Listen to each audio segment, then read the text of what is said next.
રણવા ઉતર્યા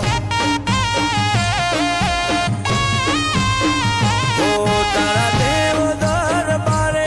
મને નારાયણ મેહોણની ચેહરના સંભાળજો હું પડિયતના મકોણાની માતા એવું કહું છું ભાઈ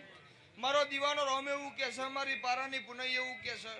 અને મારા સેવકની ઓખમાં વાહ વાહ વાહ વાહ અને મારો ચેહરનો રોમ એવું કરે કે વહુ લખવા ના